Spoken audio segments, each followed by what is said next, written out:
por aquilo que Ele faz, que Ele tem feito em nossas vidas. Eu quero convidar a cada um que está na sua casa para lermos um texto da Palavra de Deus, no Evangelho de São João, o capítulo de número 20, capítulo 15. Capítulo 15 do Evangelho de João, verso de número 1 ao verso de número 15. Eu sou a videira verdadeira e o meu Pai é o lavrador. Todo ramo em mim que não dá fruto, Ele tira, e todo ramo que carrega fruto, Ele limpa, para que possa dar mais frutos. Agora vós estáis limpos pela palavra que eu vos disse. Permanecei em mim e eu em vós. Como o ramo não pode dar fruto por si mesmo, a não ser que permaneça na videira, assim também vós não podeis, a não ser que permaneçam em mim. Verso de número 15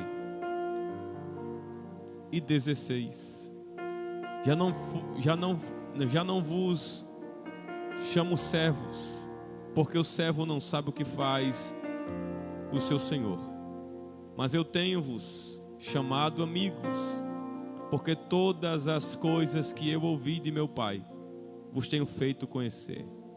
Não fostes vós que me escolhestes, mas eu escolhi a vós, e vos designei para que vades e deis fruto, e para que o vosso fruto permaneça, para que tudo quanto pedirdes ao Pai, em meu nome, Ele vos dê.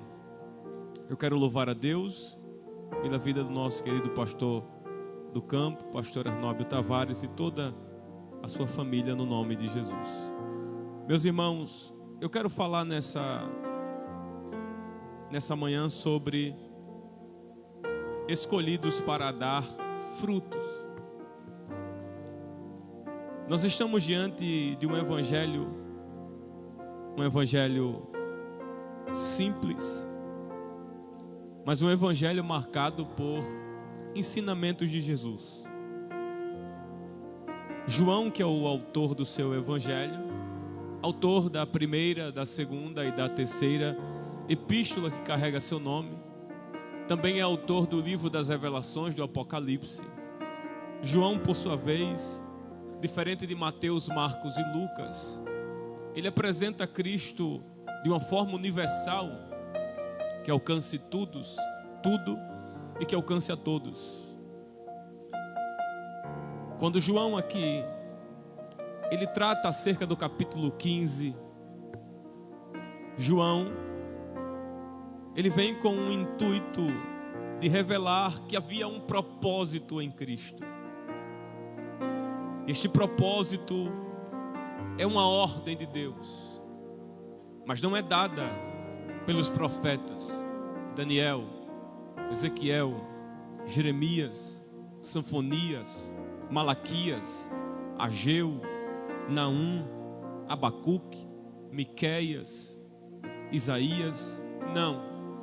Essa ordem que é liberada do capítulo 15 não é dada por nenhum dos homens, nenhum dos profetas que já pisaram aqui na terra. João revela que essa ordem é liberada pelo próprio Cristo. E ele se apresenta para a igreja no verso 1 dizendo: eu sou a videira verdadeira. Por 5 vezes no Evangelho de João, Jesus se revela como eu sou. No Velho Testamento, de forma clara, ele se revela de várias maneiras, dizendo: eu sou o que sou. Antes que Abraão existisse, eu sou. No capítulo de número 1 do Evangelho de João, Jesus se revela como aquele que é o verbo que desceu do céu. No capítulo 2 de João, ele se revela como eu sou o bom vinho. No capítulo número 3 Jesus se revela como mestre para o grande Nicodemos. No capítulo 4 ele abre a boca com as suas palavras e ele libera para a mulher samaritana dizendo: eu sou a água da vida. E no capítulo de número 5 Jesus diz: eu sou. De forma peculiar, João vem trazendo que Jesus é a videira verdadeira. Pois havia 3 tipos de videira. Primeiro, a videira do passado, a videira do futuro e a videira do presente. A primeira videira que aparece é a videira do passado. Mayampai e Wisber, eles dizem que a videira do passado era Israel. Existe a segunda videira, que é a videira do futuro. E a videira do futuro é o sistema mundano. Existe a terceira videira, que é a videira do presente, Jesus. E quando Jesus se revela como a videira do presente, perceba que Israel, conforme o Salmo 80, verso 8, Israel é a videira do passado. A videira do futuro é o sistema mundano, conforme Apocalipse capítulo 14, verso 14 ao 20. Mas na videira do presente é a videira de João capítulo 15, quando Jesus diz: eu sou a videira verdadeira. Perceba que Jesus se apresenta como a única videira verdadeira na história.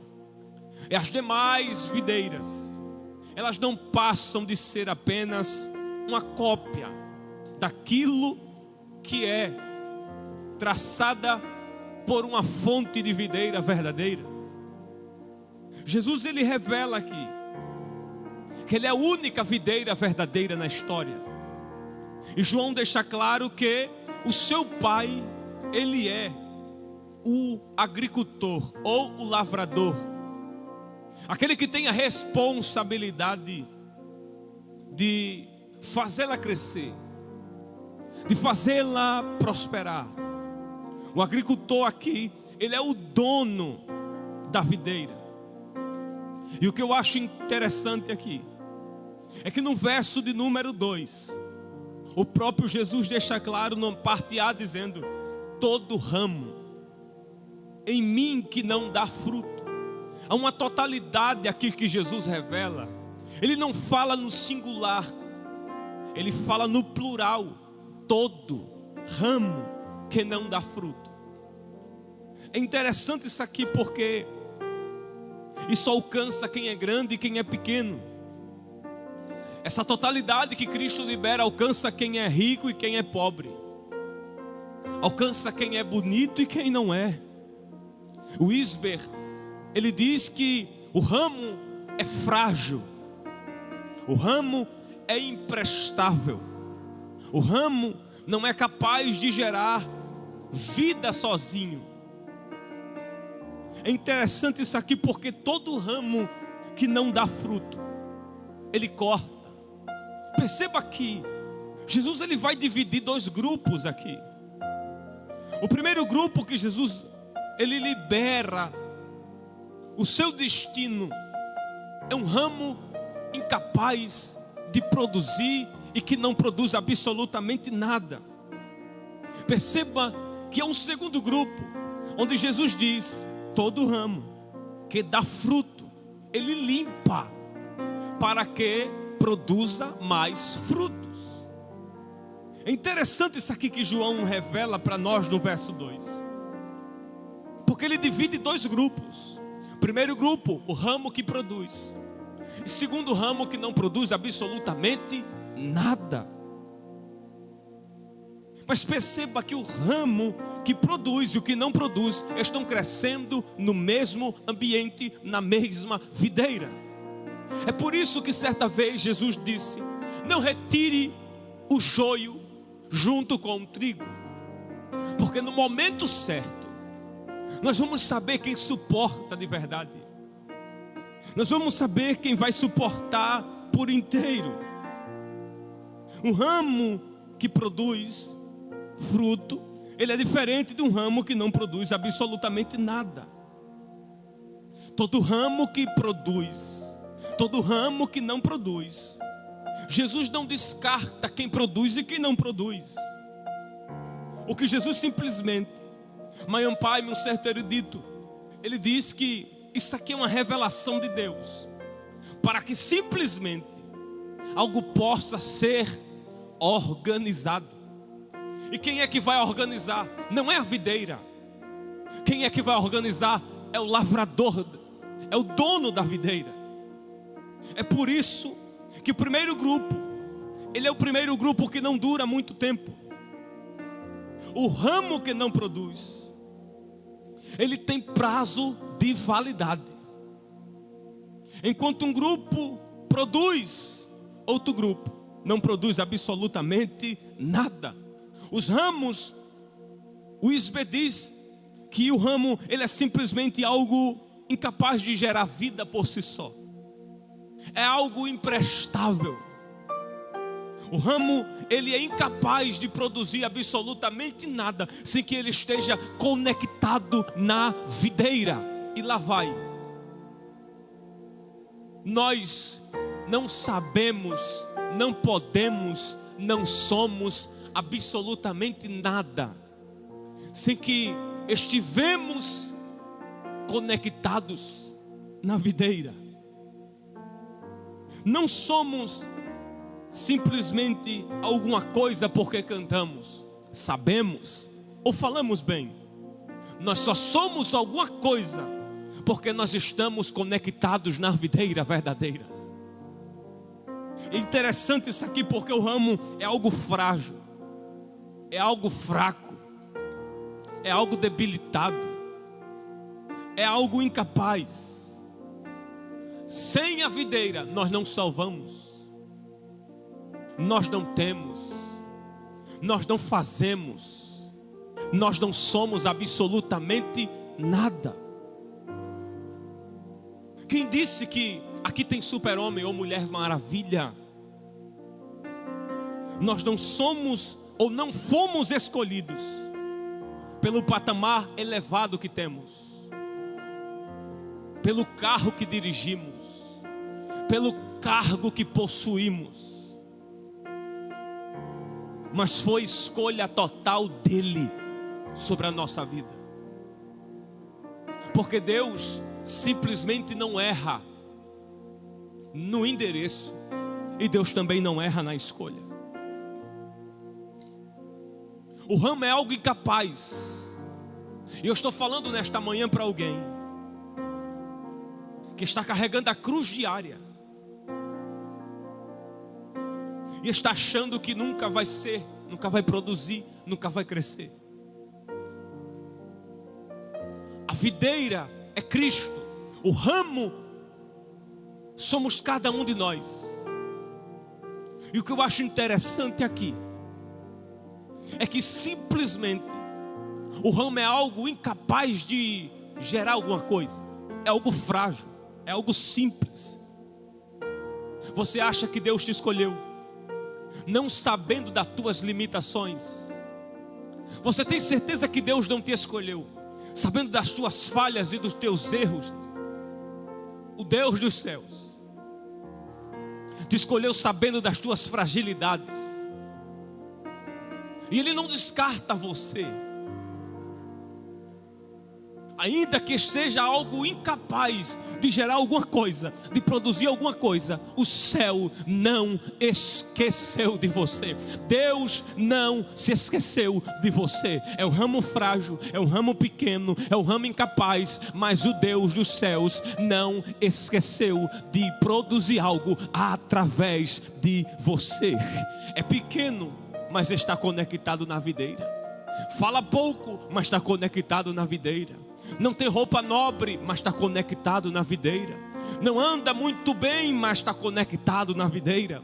Eu acho lindo porque Jesus revela dois tipos de grupos aqui. João deixa claro que um grupo não produz, e João deixa claro que outro grupo produz alguma coisa. Sabe por quê? Porque o primeiro grupo simplesmente é revelado aqui para tratar de alguém que está na videira, canta na videira, participa do culto da videira, participa dos eventos da videira, senta ao redor da mesa na videira, mas simplesmente não tem firmeza na videira. Porque o Isbem Mayampai me revela que simplesmente um ramo que não produz nada é simplesmente uma vida que está apenas no ambiente só por estar, só canta por cantar, só prega por pregar, só participa de eventos só por participar, porque não dá simplesmente para um ramo que não produz nada, está na videira e simplesmente só está por aparência nela, porque não dá para ter uma vida aqui e outra vida totalmente voltada para fora. Um ramo que não produz nada é simplesmente uma vida que pula aqui, que grita aqui, levanta a mão aqui, participa dos eventos aqui, mas uma hora ou outra, o ramo que não produz, ele tem tempo de validade e tem tempo de cortá-lo uma hora ou outra. O lavrador, o dono da videira, vai chegar na hora certa e vai decretar a sentença para um ramo que não produz absolutamente nada. E me deixa abrir um parêntese: nós estamos em uma época, nós estamos em um período de tempo em que nós estamos vivenciando muito bombardeio sobre a igreja, muita tempestade sobre a igreja, mas o lavrador, o dono da videira, o dono do fruto, não perdeu o controle das coisas. Ele é Deus do ontem, é Deus do hoje e também será Deus eternamente. É o escritor aos Hebreus que deixa claro, dizendo que Ele é o mesmo que foi ontem, é hoje e será eternamente. Enquanto muitos estão por aí fazendo o que querem, praticando o que desejam, o dono da videira me trouxe aqui nesta manhã para deixar claro para quem está nos assistindo pela tela da TV, pela tela do smartphone, pela tela do Samsung, do Xiaomi e do iPhone. Ele ainda continua no controle de todas as coisas. Ao ramo que não produz, não vai muito longe, porque tem prazo de validade. E é isso que João revela, que um grupo está conectado na videira, mas não produz absolutamente nada. Porque o fato de cantarmos, de pregarmos, de levantar a mão, não significa que estamos produzindo alguma coisa. O primeiro grupo aqui, ele não dura muito tempo. Perceba que há dois grupos, o que produz e o que não produz. Mas olha a parte B do verso 2 do capítulo 15 de João. O ramo que não produz e não dá fruto, ele corta. Elias, Deus corta, Deus corta. E eu provo para você que Deus corta. Depois que Adão e Eva pecou em Gênesis 2 e Gênesis 3, salvo engano, eu sei que ele matou um cordeiro, que é a representação de Cristo ali, para dar salvação e oportunidade para o homem. Mas ele disse: não permanecerão dentro do jardim, vão para fora. Ele cortou aquele que era o braço direito do seu ministério. Conforme João capítulo 13, na última ceia, Mateus 26, Judas estava em uma reunião secreta com Anás de madrugada, planejando para executar e pegar Jesus no Getsemane. Judas, o homem da bolsa, Judas, um homem de confiança, estava na videira, mas foi cortado da videira, porque não produziu nada.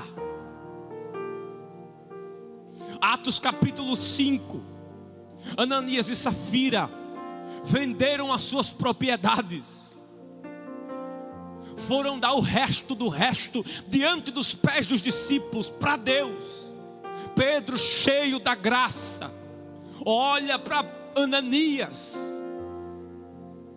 olha para Safira.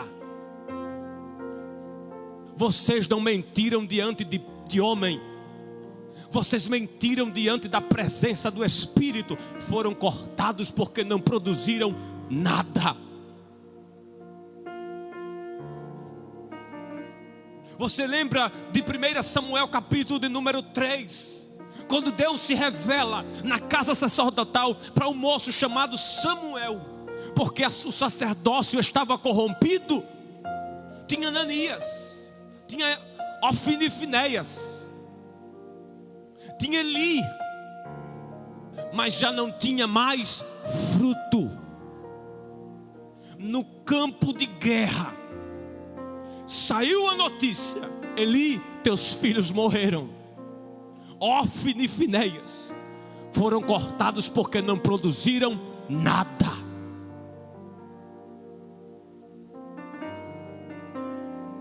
Números capítulo 16. Corá, Abirão e Datã eram ramos que não produziram absolutamente nada. E depois que Moisés e Arão dobrou o joelho e orou, o chão abriu. Corá, Abirão e Datã, 260 homens aproximadamente, desceram, porque foram cortados, porque não produziram nada. O nosso pregar não significa que estamos produzindo alguma coisa. O nosso cantar, o nosso dom, o nosso talento não significa que estamos produzindo alguma coisa, sem que o lavrador, o agricultor, o dono da videira observe algum fruto gerado na nossa vida. Falar bem não significa fruto, se vestir bem não significa fruto, cantar bem não significa fruto, ter muita agenda não significa fruto.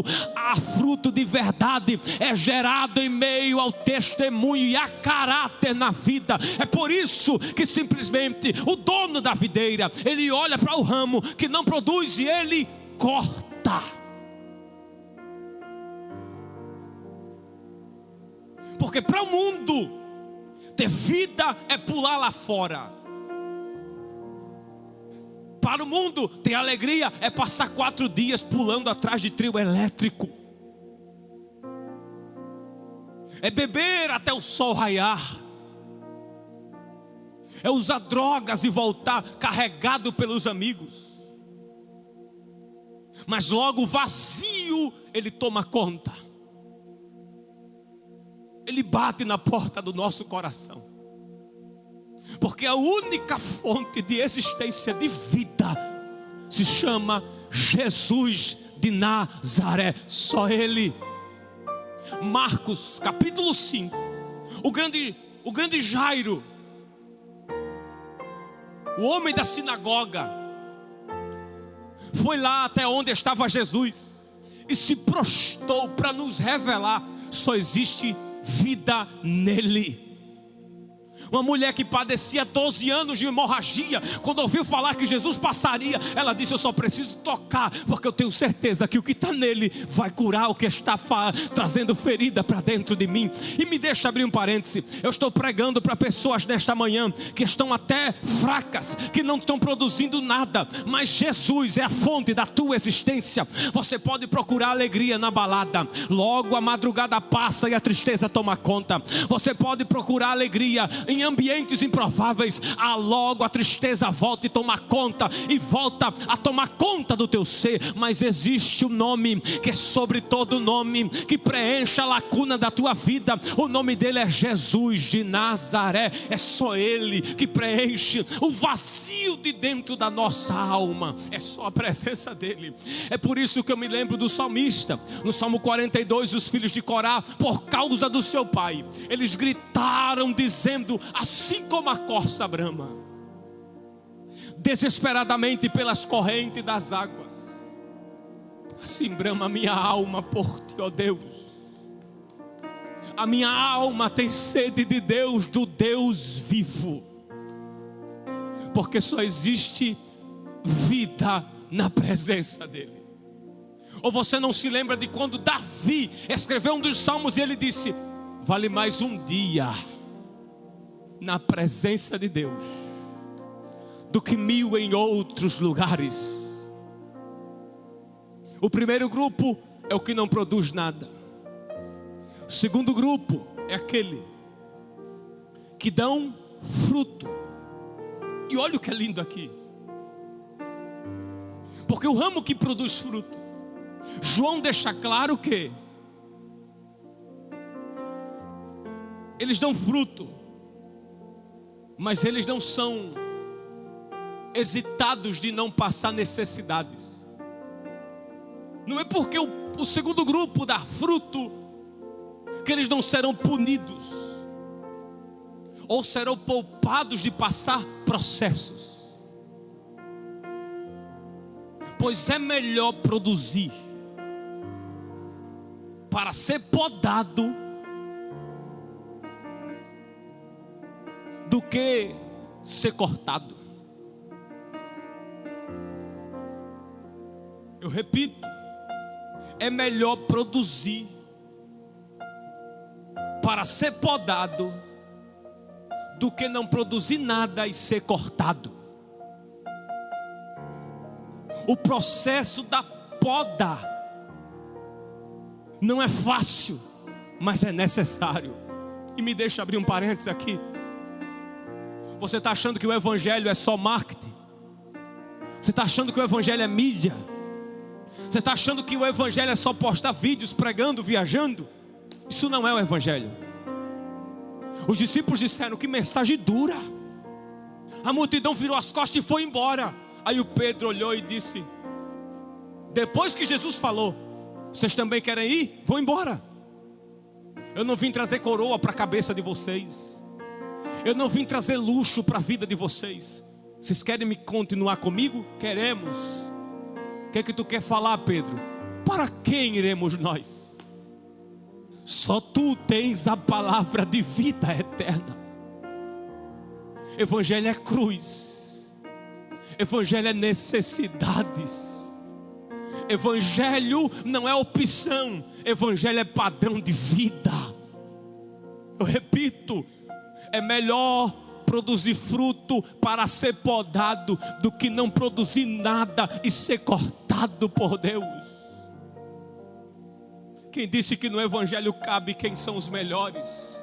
Quem disse que evangelho é lugar de quem não tem guerra, de quem não tem crise, de quem não tem luta? Mentira. Evangelho é de quem atravessa o vale. Evangelho é de quem atravessa a crise. Evangelho é lugar de pessoas que são incapazes de ser curadas sozinhas. Evangelho é ambiente de quem precisa ser sarado pelas suas mazelas da vida. Mas independente das crises, é você, ramo incapaz, que o céu escolheu. É você, ramo frágil, que Deus decidiu utilizar, cheio de crise, cheio de guerra, cheio de impossibilidade. O Deus dos céus gostou de você e Ele produz alguma coisa através da sua vida. É melhor produzir alguma coisa para ser podado do que não produzir nada e ser cortado. O processo da poda é difícil, mas é necessário. Você não é todo mundo. Por isso que eu estou te podando. Você até queria fazer como eles, andar como eles, mas você não é como eles. É por isso que eu estou te podando.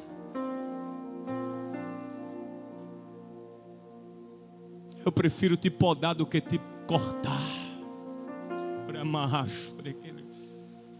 O Espírito de Deus está falando para nós. Deixa eu podar você. Deixa eu cortar as coisas que precisam ser cortadas.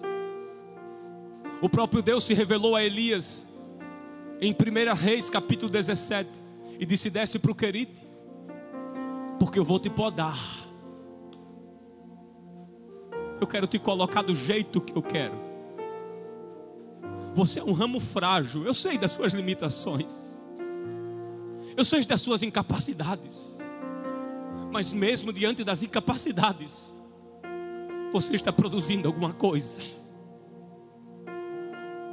Você não se veste mais como eles, porque eu estou te podando. Você não entra em ambientes que eram para entrar, porque eu estou te podando. O processo da poda é difícil, mas é necessário. Quem é podado por Deus vive debaixo da soberania de Deus. Ou você não se lembra quando Jesus chegou diante do Pedro e disse: Pedro, tu me amas? Tu sabes que eu te amo, Senhor. 3 vezes Jesus se revela para Pedro. porque o processo da poda é difícil, mas é necessário. Deixa eu abrir um parêntese nesta manhã, diante dessa mensagem simples. Você só está suportando tudo isso porque Deus está te podando. Você está suportando esta adversidade porque Deus está podando você. Está doendo, mas eu estou podando. Está difícil, mas eu estou podando. Está até sangrando, mas eu estou podando você. Você está com vontade de sair da videira, mas continua. Porque é melhor produzir para ser podado do que não produzir nada e ser cortado por Deus. O primeiro grupo é o que não produz. O segundo grupo é aquele que, independente das suas incapacidades, ainda continua gerando alguma coisa, porque a crise não invalida a produção de frutos para Deus. Você está no deserto, mas ainda está produzindo alguma coisa. Você está no vale, mas ainda está produzindo alguma coisa. Você está até na bonança, mas ainda continua produzindo alguma coisa, porque não é o ambiente que lhe impede de produzir. João Batista estava no deserto, mas produzia alguma coisa. Elias estava em meio ao deserto, mas o Deus do céu disse: Elias, eu conto com você, ainda pode produzir alguma coisa. Em Filemão, capítulo de número 1, quando Paulo escreveu a carta para o seu companheiro Filemão, amigo na fé e no reino, ele disse: eu estou enviando alguém. Ele não tinha fruto, mas agora está frutificando, ele vai produzir alguma coisa. Ainda Deus conta com você. Mulher de Deus que ora, homem de Deus que passa por crise, você é um ramo incapaz, mas através de você Deus vai produzir alguma coisa. Primeiro grupo é o que não produz e é cortado. Segundo grupo, ele produz e é podado. Eu acho lindo isso aqui. O primeiro grupo não é invalidado, ele não é removido de passar processos, crises, noites escuras. Mas olha para que Deus poda a nossa vida. Parte B: para que possa dar mais frutos. Então, quando o deserto chegar, não diga vou desviar. Continua produzindo. Quando as caras feias aparecerem, não diga para o pastor que quer parar. Continua produzindo fruto. Quando as pessoas não valorizarem você, não tem problema, Jesus não foi, então continue produzindo fruto. Existem duas ferramentas aqui que João e o próprio Cristo revela, que é utilizada para limpar os ramos. Me prove, Elias. Claro que eu provo. Verso 3: agora vós estás limpos pela palavra. Existe algo aqui que é utilizado para que o ramo dê fruto. Agora vós estás limpos pela palavra. Você não depende dos profetas de revelação para dar fruto. Você não precisa de revelação 24 horas para entender que vai dar fruto. Só a palavra é suficiente. Primeiro, para te limpar. Segundo, para te fazer dar fruto.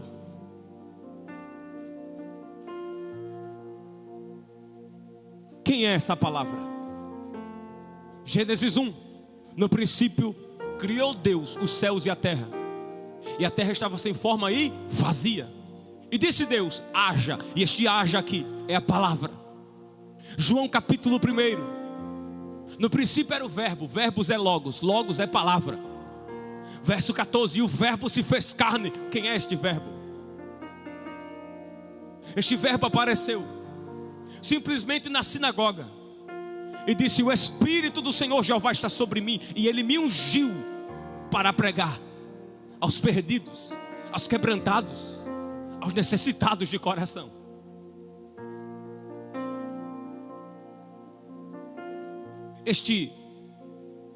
Esta palavra aqui é o próprio Cristo. Mas o que é lindo aqui é que não precisa de atalhos para dar fruto. É só a palavra. Me permita abrir um parênteses, mas nós estamos em uma época em que é muita fala e pouca prática. É muita mídia e pouca vida. É muita exposição e pouca pregação. São muitos poetas e poucos profetas. Muita performance e pouca essência. Muita aparência e pouca verdade. Muita postura por fora e pouco fruto pelo lado de dentro.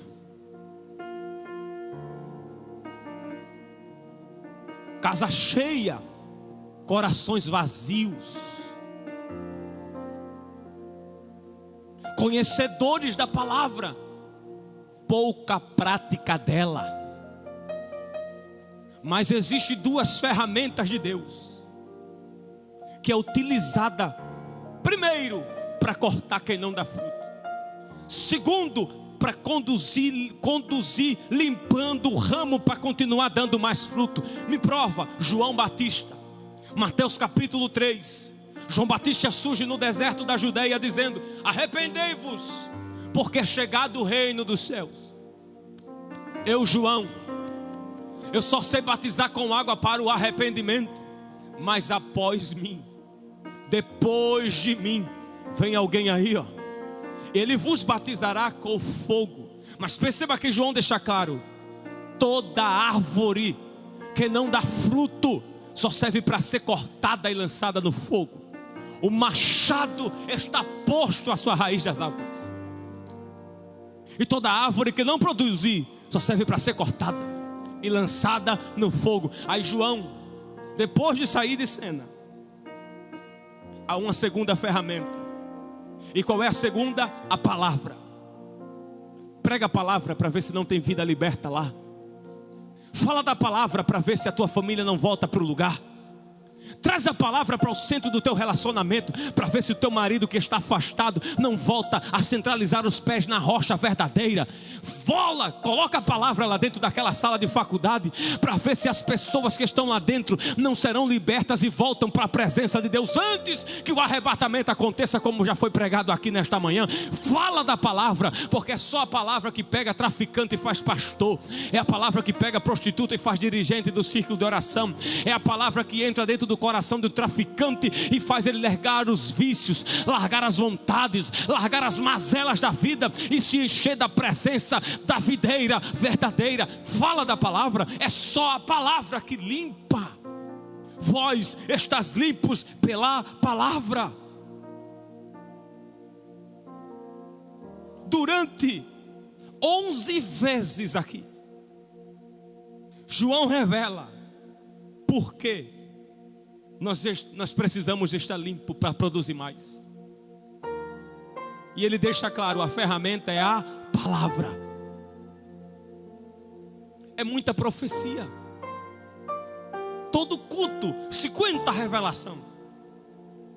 Deus ficou em silêncio aproximadamente 400 anos com Israel. Ficou aproximadamente 37 capítulos com Jó em silêncio. A única vez na Bíblia que eu vi uma revelação tão rápida foi para Isaías, quando falou a Ezequias: tu vai morrer, põe tua casa em ordem. Já estava saindo e Deus disse: volte lá. Eu ouvi a oração de Ezequias. Vós estás limpos pela palavra. E eu corro para encerrar agora. Permanecei em mim 11 vezes. Durante 11 vezes aparece no capítulo 15 a expressão permanecer. E a palavra permanecer aqui na etimologia é habitar, persistir, não abandonar. Sabe o que Deus está falando? Me deixe podar você, mas ainda que doa o período de podar, permaneça. Permaneça não só temporário, mas habite no ambiente. Persista em permanecer no lugar. Permanecei em mim e eu em vós. Como o ramo não pode dar fruto por si mesmo, a não ser que permaneça para dar fruto na videira. 11 vezes essa expressão surge. Por quê? Porque você vai ser tudo o que Deus falou que você seria. Mas você só vai ser tudo aquilo que Deus falou que você seria se você permanecer nele. Ele deixa claro na parte A: permanecei em mim e eu em vós. Como o ramo não pode dar fruto por si mesmo, a não ser que permaneça na videira, assim também vós não podeis, a não ser que permaneça em mim. Se Pedro não permanecesse nele, ele não seria o grande presidente da igreja primitiva e tinha dado fruto. Se Estevão não permanecesse nele, ele não veria os céus abertos e Jesus ao lado do Pai. Se Nabote não permanecesse em Deus, mesmo perdendo a vinha da terra, ele nunca receberia o acesso diante de Deus. E você pensando que acabou, e você pensando que parar é melhor, o próprio Deus está falando para você pela palavra: permaneça em mim. Diante da crise permaneça, diante da guerra permaneça. Eu quero encerrar diante dessa simples palavra nesta manhã. Na parte A do verso 5: eu sou a videira, vós sois os ramos. Quem permanecer em mim e eu nele, esse dá muito fruto, porque sem mim nada podereis fazer. No dia que a soberba toma conta do nosso coração, não estamos mais nele. No dia que acharmos que as pessoas, que as coisas só frutificam, só evoluem, só fluem por causa das nossas habilidades, nós já não estamos mais nele. Mas eu canto, mas é dom, é por causa dele. Mas eu prego, é talento, mas é por causa dele. Dou uma aula que espanta, mas é por causa dele. Um dia Sansão disse: eu vou sair como das outras vezes.